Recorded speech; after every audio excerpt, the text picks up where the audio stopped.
Assalamualaikum warahmatullahi wabarakatuh. Hello everyone, welcome back in my video in our podcast with me Rino Prianto and Rifa.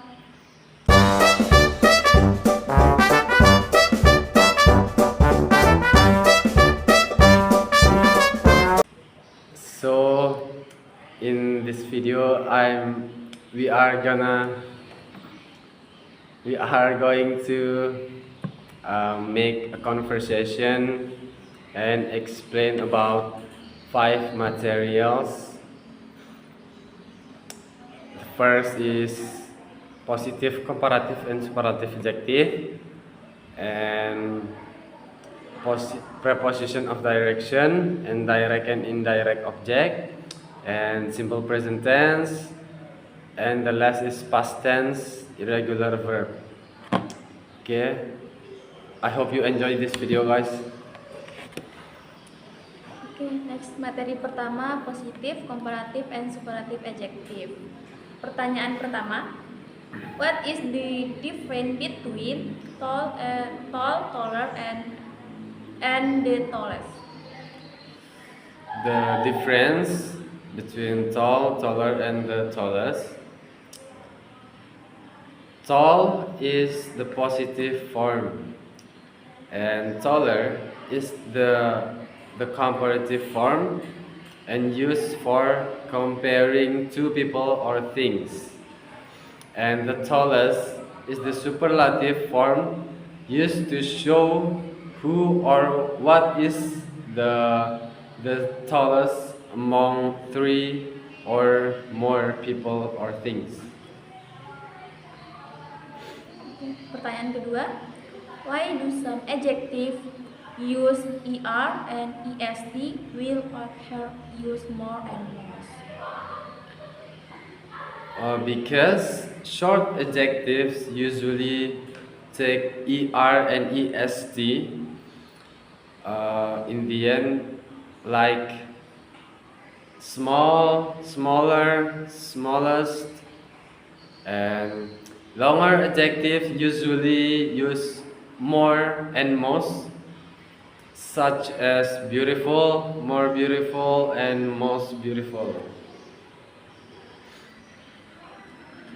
Materi kedua, the simple past tense irregular verb. Pertanyaan pertama, what is the difference between regular and irregular verb? The difference between regular and irregular verbs. The first, regular verbs from the past tense by adding ed in the end, while irregular verbs have special past forms that must be learned individually, like that. Pertanyaan kedua, are there any rules for learning irregular verb, or do we need to memorize them? Actually, there are some patterns, but most irregular verbs need to be memorized through practice and repetition. So I think we have to memorize them. Kita lanjut ke materi ketiga, direct and indirect object. Pertanyaan pertama, what is a direct object? A direct object is direct object receives the action of the verb directly. For example, like she reads a book.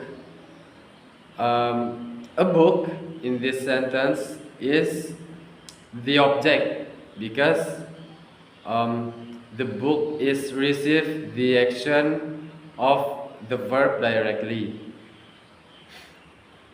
Pertanyaan kedua, what is a indirect object? An indirect object tells us to whom or for whom the action is done. For example, like in she gave me a book. me in this sentence is an indirect object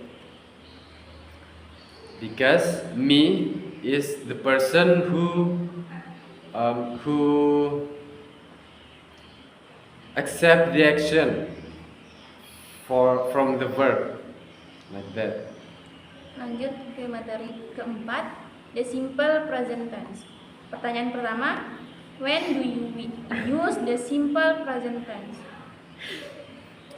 When we do use the simple present tense, so the simple present tense is we use it for habits and facts, routines, and general truth. Pertanyaan kedua, why do some verb add s or es when the subject is singular? Because it is a grammar rule in English for third person singular subject like she, he, it.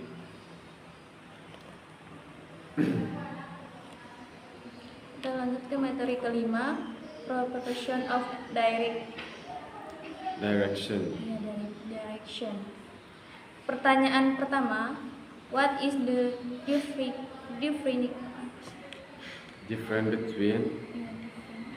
what is the difference between to, toward, and into?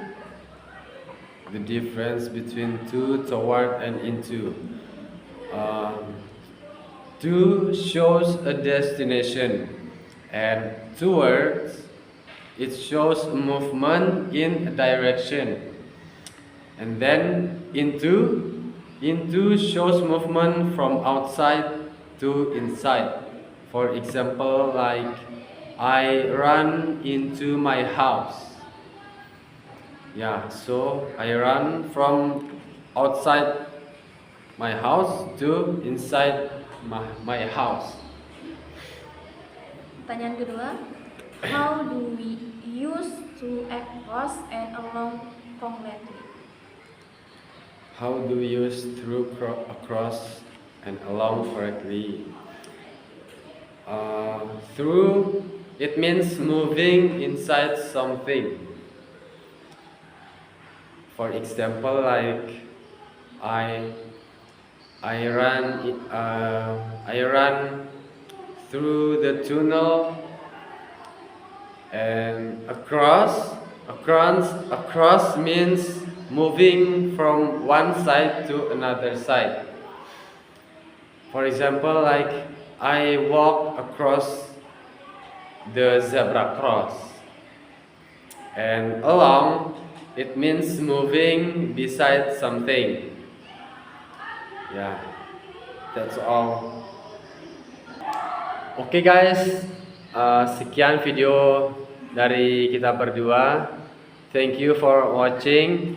I hope this video can help you to learn about English. And see you in next video. Bye